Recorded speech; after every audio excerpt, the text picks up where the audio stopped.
Live and on demand from the WNY News Now studios in downtown Jamestown. This is WNY News Now. And thanks for joining us for WNY News Now on this Wednesday. I'm Justin Gould. And I'm Matt Hummel. Happening now. A Jamestown man was charged following a fight. Details coming up. Plus, the late-breaking news on the city of Jamestown ordering the emergency demolition of a downtown building. But first, Chief Forecaster Dakota Hunter is standing by with a live look at our weather. Hey, Dakota.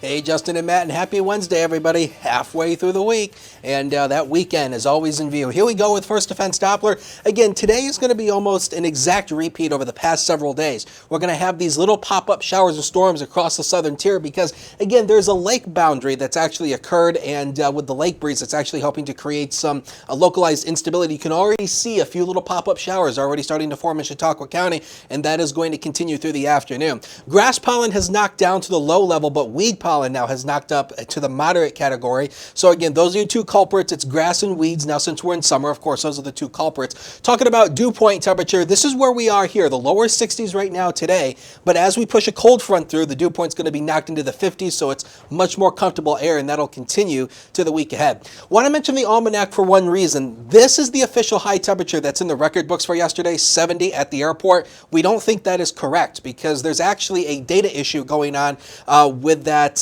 At the airport, there's a weather observation station at the airport, which is where all the records are kept for the city of Jamestown. So that's why there's no low temperature here for this morning. It's gone a little wonky, and they're currently out there working on that right now. So the forecast for the afternoon, partly to mostly sunny. A few scattered afternoon showers and storms will pop up, mainly inland away from Lake Erie. Again, almost the exact same thing over the past couple of days. 74 to 80, but look at the direction. It shifted out of the north as we have a cold front that's going to plow on through. High pressure builds in, which means beautiful, gorgeous weather. We'll talk about it in a few minutes. This is WNY News Now with live breaking news.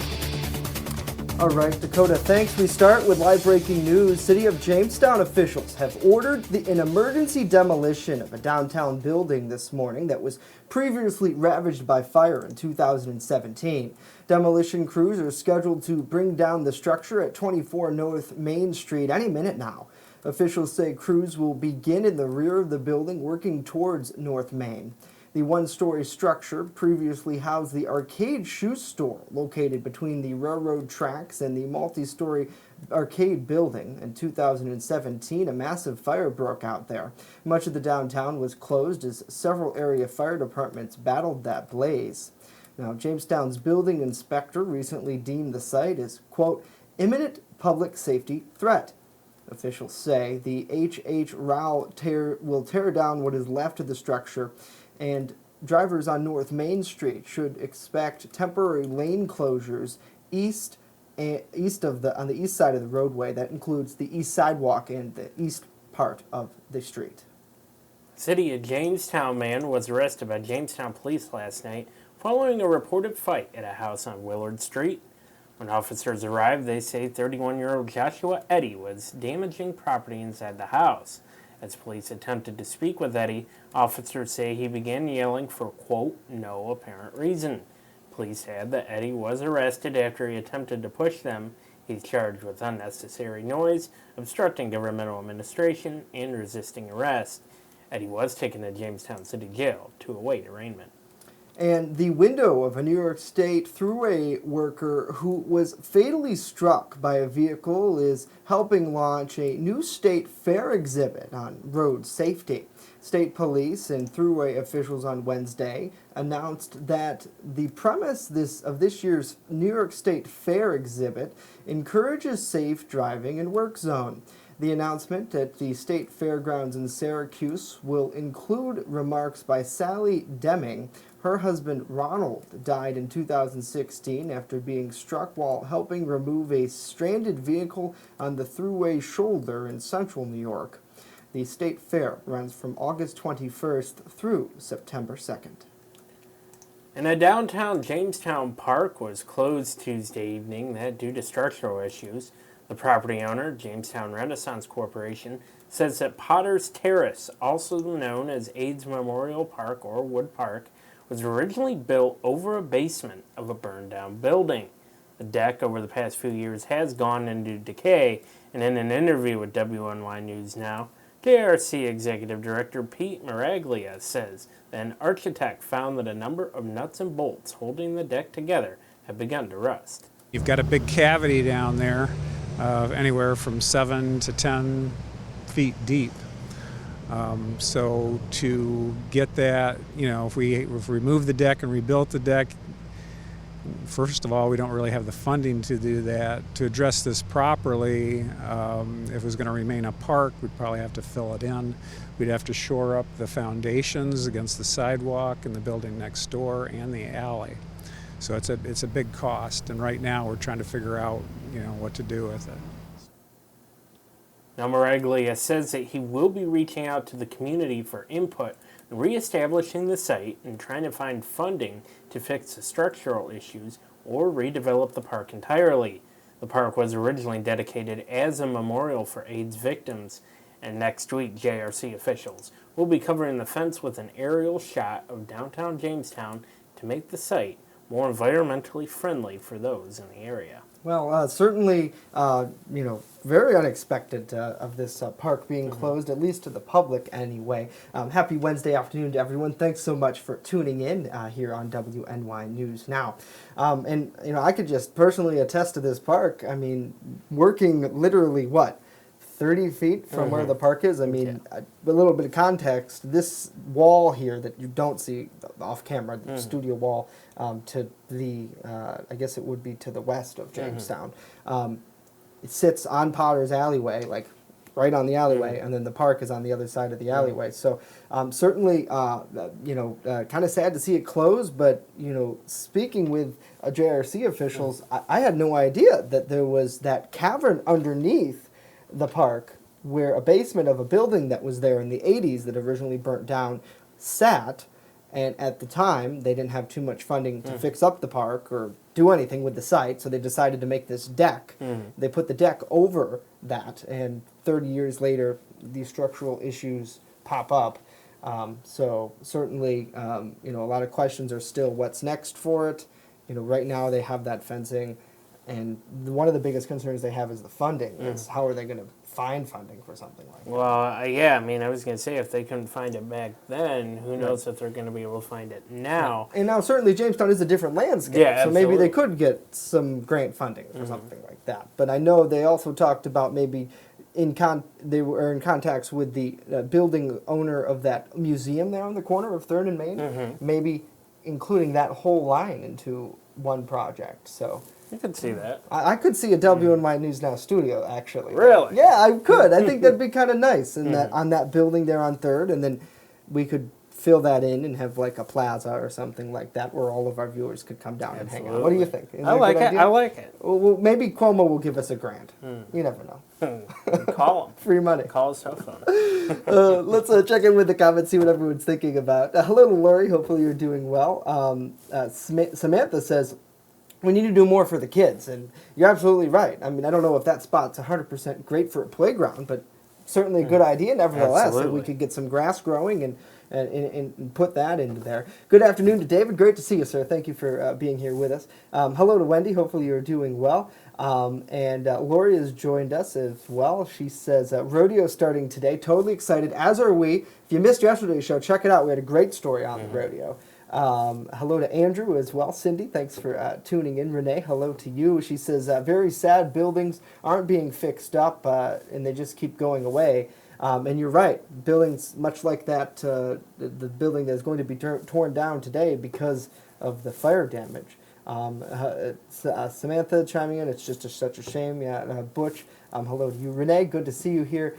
Jay and Lori and Tabby are here as well. Hopefully we're all doing great. Coming up, more local news. Congressman Tom Reed detailing the difficulty that his problem solvers caucus face. We'll have more on that. But first, Chautauqua County Executive George Borrello is speaking out against a Lake Erie turbine company. Dakota. I like that idea of a little studio down there. We can sell a lunch with Matt Hummel. If Tim Cook can raise $1 million, we can do for Matt. Here's a live look from the Warren City Bank Sky Vision camera. A few clouds overhead. So far dry in the inland areas, but we will see a few showers popping up through the afternoon. We'll talk about it in a few minutes as News Now at Noon continues in a minute. Don't go away. Live and on demand, you're watching WNY News Now.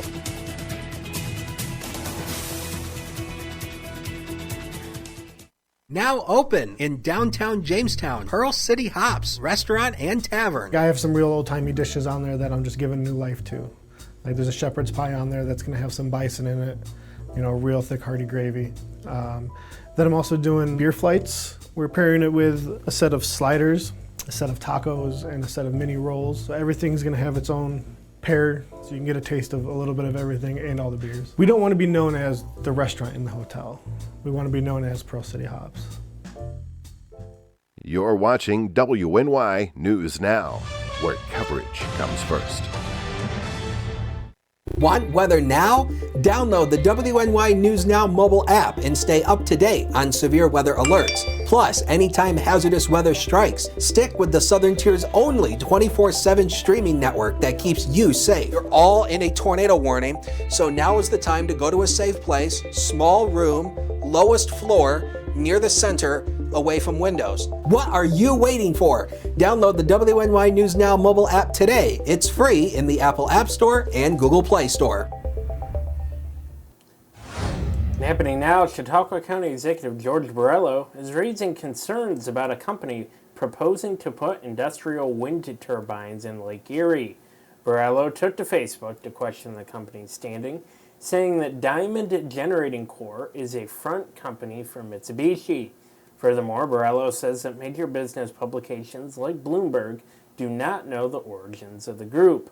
A search of Bloomberg revealed that the company is defined as listing several services, including greenfield development, acquisition, field procurement, financing, construction, and operations management. The California company wants to place up to 50 turbines on Lake Erie from the town of Evans to the Pennsylvania state line. Well, Congressman Tom Reed continues to tote the work that the Problem Solvers Caucus, of which he's a member, has accomplished. Reed, however, says that the work isn't easy to do in what he describes as a vocal minority. What has overtaken Washington, D.C. in regards to the partisan politicians want to control everything. They want to make sure that extreme loud voice that's represented local minority is appeased or pandered to, and they want to kind of tap that down rather than doing the hard work, in my humble opinion, of standing up to that voice and saying, hey, look, I appreciate the input, appreciate the influence you're having on the agenda, but we are going to find a way to get 218 votes that are reflective of, I think, where the silent majority voice of America stands. Now, Reed comments came during a media conference yesterday. The congressman also urged a recent bill which would prohibit horse soaring as an example of Congress working together in a bipartisan manner. What if simply moving to a different zip code once you reach retirement could add years to your life? Brooke Conway has more on a new study. The average American can expect to live about 78 years. But of course, it all depends on things like income, race, overall health, and where they live. But you can change that. A recent study by the National Bureau of Economic Research, which looked at nearly 70 million Medicare beneficiaries from 1999 through 2014, found seniors who moved to certain locations in retirement could add or take off years from their lives. Now, the study did adjust for things like education, homicide rates, and overall health, and found that moving to a higher-rated area after age 65 could lengthen someone's life by more than a year. The 5 best-rated areas, well, they're all in New York and Florida, with Yonkers, New York, taking the cake, increasing lifespan an estimated 1.26 years. Also in the top 10, Asheville and Wilmington, North Carolina, along with Bridgeport, Connecticut, and Lancaster, Pennsylvania. According to the study, though, moving to Lake Charles, Louisiana, could shorten an average senior's life the most by 9 months. Some big cities like Las Vegas and Salt Lake City also made the list for lowering life expectancy. For today's Health Minute, I'm Britt Conway. Oh, very interesting, Britt. Thank you.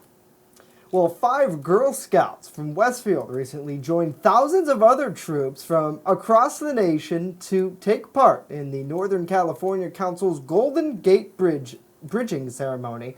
The ceremony takes place when scouts move up from one level to the next. The Golden Gate event welcomed girls bridging from juniors to cadets. The scouts also visited the world-renowned Redwood Forest, toured San Francisco by bus, took a ferry ride past Alcatraz, rode a cable car, and visited the sea lions on Pier 39. Now, despite some homesickness, all of the girls report they're eager to travel again, especially on a Girl Scout trip. Pretty cool experience, certainly. That's quite a far away from here in Western New York. So they're from Westfield. Yes. And they went to San Francisco. Yeah. So that's, well, I'll tell you what you do is if you want to take a trip, a nice long trip, you you get on the 90 in Westfield, okay? Okay. So you're going to go through Erie, then you're going to Wait. You think they drove there? No, not really. I'm just saying this. I mean, it's 6 hours via plane. Continuity. And it's harder on the way back, just so you have know. a week-long trip, okay? Continuity. So you get on the 90, you go through Erie, get to Cleveland, then you get on the 80, and you drive all the way to Oakland, and then from there, I'm not sure how you get across the Golden Gate from Oakland. Probably just hike across the bridge. Yeah, well, you they're Girl could. Scouts. Or there's another interchange somewhere, but that's how you do it. Okay. You just drive through the Words mountains. of wisdom by Matt Hummel. Get in case you wanted to continuity. figure out how to go there. But good for the girls. Good job, nevertheless. And I'm sure that was a really cool event to mingle with Absolutely. Girl Scouts from all across the nation, and got to see some sights too. I think we probably all should. Alcatraz is a really cool place. I've really wanted to go and visit. But I always fear that if I go, they might not let me get back out. So. Well, you're just going to escape through the ground. I mean, you're going to see how the people escaped. Yeah. Mm-hmm. And then go by boat, and the story continues. That's right. Wendy, hopefully you are doing well. Thanks for tuning in. Let's see what some people are saying. Lori, good to see you. She said they've already got them over by the 90 entrance, so I'm wondering what you guys are talking about. The windmills. The windmills. Yes, you're right about that. Certainly that's another big ticket item that I think a lot of people, there's a lot of people for them and a lot of people protesting them, and including Borrello. So it'll be interesting to see where they go. I know one congressman in the Buffalo area said that he was concerned with Homeland Security if they put those windmills in along the lake, because the radar systems that track to see boats will be interrupted by the windmill. Was that Brian Higgins? I believe so. Yeah, I saw it on the news last night. Because it was either Brian Higgins or Chris Collins, and I could see Higgins saying that. And like the thing, something like that is, like, it's true. The windmills in Arkwright are caught by our first defense Doppler radar. So, I imagine the same thing would work for boats, just on a different level. So, very, very interesting, and we'll see kind of where that goes to. So, and Wendy, will come visit Alcatraz with me. It'd be probably easier to break out with one other person. So. It'd be cool to have you could have an event there. I know we're getting way off topic, and our producer's giving me the wrap it up signal, but you could have an event there where people pay for charity or something to go and get locked in and then try to break out. I don't know, like an escape room at Alcatraz. There you go. That would be the best. I think that'd be so fun. Let's get tickets now. All right. Coming up next, a group of musicians will be performing this month at the Chautauqua Institution. Our Matt Hummel spoke with their fearless leader, and that story's coming up. But speaking of fearless, Dakota's coming up. He's going to join us with a look at this week's thunderstorm chance. WNY News Now continues.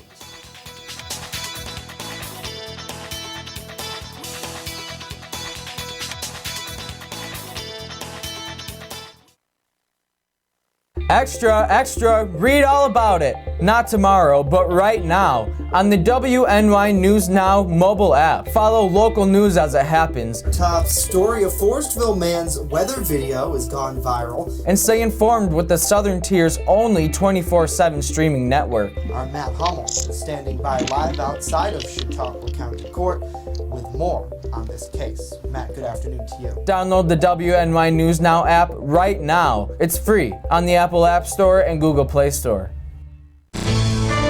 With coverage that matters, this is WNY News Now. EagleZip.com is your local one-stop shop for all of your home and business computer needs. Located on Fluvan Avenue Extension, just outside of Jamestown, EagleZip.com sells and services all brands of desktops and laptops, as well as servers and network equipment for your business. All new computer sales include transferring your data from your old computer plus a 2-year warranty. Call EagleZip.com today. Stop by EagleZip.com today and let us make computers easy for you. First Defense Weather, the Southern Tier's only live and local weather source. Now, here's Chief Forecaster Dakota Hunter. Hey, welcome back, and let's talk about sunset times over the past week or so, because this is depressing. I mean, we've gone from an 8:44 p.m. sunset time last Wednesday to 8:38. That was the sunset time yesterday. So this is depressing. We keep losing about a minute or two of daylight each day, and that will continue until December. So here's First Defense Doppler again. So far, much of the region is dry, but we still do have these little pop-up showers. This is a little shower that's moving out of Cattaraugus County, going into Allegheny County. We'll swing it into Chautauqua County, and already we're seeing these little pop-up showers and storms already starting to form. There's a lake boundary coming off Lake Erie because of the lake breeze, so that's going to fuel some of these pop-up showers and storms. And there's the wind farm in Arkwright, Justin just mentioned, that shows up on radar. And across western New York, it is dry right now at this moment, but we still do have that cold front that has not moved through yet. There it is right there. And as long as this front is still out ahead of us, we're still going to see these chance for showers and storms. This high pressure ridge will move.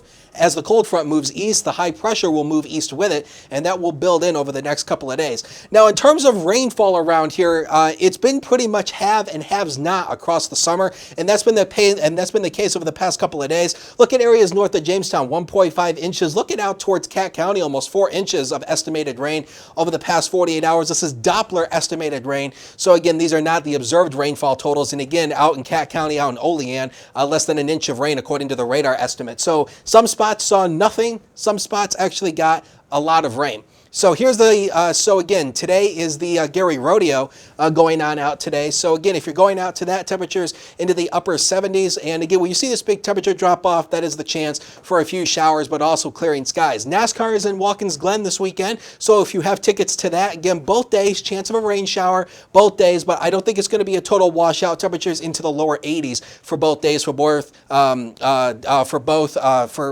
both races, Saturday and Sunday. Here's Future Scan through the day. You can see the model shows these pop-up showers and storms. Again, it's not going to be raining all day, and not everybody is going to get the chance of a shower. Those hightail east tonight, and then tonight starts fabulosis weather, and I just made up a word, fabulosis weather that will continue throughout much of the week. Temperatures right now, not bad, into the 70s. 76 is the favorite number across most areas. Again, nothing showing up at the Jamestown Airport due to maintenance going on at the weather station there. Zone by zone, we'll start at the inland areas first. Temperatures here through the afternoon into the 70s. Will you see temperatures into the 70s and the 60s through the afternoon? That's where the model is suggesting you'll see a few pop-up showers and storms. Westward we go to the Lake Erie shoreline, maybe a few storms here. All in all, not bad. Temperatures into the 70s for the day. Now the next 7 days of your life on the big screen. 77 tomorrow, 80 on Friday, and fabulous weather continues into the weekend. The next chance of rain isn't until next Tuesday. Sports is next. Don't go away.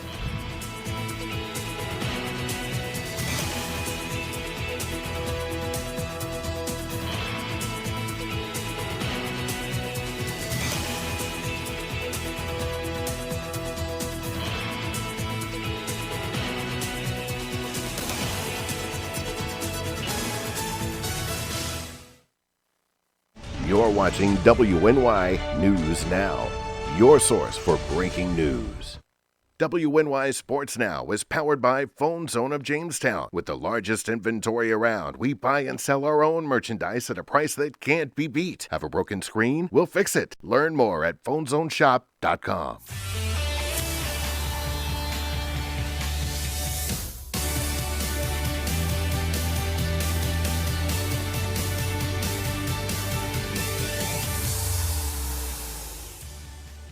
Happy Hump Day, sports fans, and welcome back to WNY News Now. I'm Norm Rodriguez with a look at sports. Jamestown Community College hired a new baseball coach on Tuesday. Jordan Bazil, who previously coached for Patrick Henry Community College, will be JCC's next head baseball coach. Bazile won 64 games in his 2 seasons as head coach for Patrick Henry Community College. He will also be the head coach for the Jamestown Jammers when they resume operations in 2020. Last season, the JCC baseball team finished with a 7-20 record, which included the team losing their final 14 games of the year. Tomorrow night with a 6:30 first pitch, another playoff game will be played in the City of Jamestown Parks Recreation and Conservation Co-ed Softball League. The game will be played at Danielson Park, and all of the remaining playoff games for the year in the Co-ed League will be played at Danielson. The co-ed softball playoffs will continue until at least August 15th, with the game scheduled on the 22nd if necessary. This afternoon with a 1:05 first pitch, the New York Yankees will conclude their 2-game interleague home series versus the Arizona Diamondbacks. Losing the first game of the series 4-2 on Tuesday, the Yanks remain in first in the AL East at 67-39. Meanwhile, Arizona is a half game behind for second place in the NL West with an even record of 54-54. Masahiro Tanaka will be New York's starting pitcher against Arizona's starting man on the rubber, Zach Greinke. The game will be televised on the Yes Network. That's it for sports today. Justin and Matt, back to you. Alrighty, Norm, thank you much. And a world-renowned percussionist and a highly acclaimed tenor and soprano will take the stage at Lene Hall this August in a series of free concerts for the public that presented by Encore Creativity for older adults. For the Encore, it will be their 12th annual summer visit to the Institute, the Chautauqua Institution. WNY News Now spoke with Encore founder and director Jean Kelly yesterday. She says that Encore opens up a new world for both seasoned and new singers in their later years, often filling a void, creating a new community of friends, and bringing back fond childhood memories. A treat. We have been coming up, I think this is our 12th year. We love coming to Chautauqua. We have built a community audience. They look forward to us coming back each year. Encore does sing in magnificent venues. In the Washington, D.C. area, Kennedy Center has brought us on as a partner, and every year on December the 26th, we give a huge concert in the Kennedy Center Concert Hall. So we are invited to perform in excellent venues. We love it. And for a full list of Encore sponsor performances at the institution, please visit our website at WNYNewsNow.com. We've got full details there right now. That's pretty cool, man. They have quite a few big names that they've played for, so should be a good concert. And it's free to the public? It is free to the public, yes. Oh, wow. So that's amazing. A lot of times I don't go to Chautauqua just because if you're not a member there or you live there or something like that, you have to pay to get in. Yeah, but yeah. I know a lot of times with concerts, if you do get a ticket, I believe that they honor that you can just go in and watch your show. Yeah, I believe so. But sounds right. Either way, it's a really cool thing that will be coming here. And who doesn't like free music? Much like the music in the park that I think everyone's probably looking forward to tonight, Dakota, at the band shell. There'll be some performances there as they are every Wednesday night here in the city. And hopefully, weather-wise, things will be looking up for that this evening. Yes, free is one of my favorite 4-letter words. So let's take a look at it. And another thing that's happening today is the Gary Rodeo. Today's the first day of that. So if you're heading out to Gary, temperatures into the lower to mid-70s through the day. You see that big temperature drop off. Maybe a chance for a shower early. Otherwise, clear skies for the rodeo at 8 o'clock. Here comes the 7-day, and a beautiful stretch of weather comes Thursday through Monday. Lower humidity, seasonable temperatures. Next chance of rain is not until next Tuesday. All right. Looking good, Dakota. Thank you very much. You're welcome. Well, that's going to do it for us today. Of course, news continues 24/7 at WNYNewsNow.com. Saying hello to Mike, hello to Samantha, hello to Wendy. Lots of stuff going on, guys. So if you can, get out and enjoy it, especially that Gary Rodeo. I'm excited to go check it out. We leave you with a live look over downtown Jamestown. Some gray skies out there, but hopefully you'll find some sunshine throughout the day. We're back tomorrow. See you then.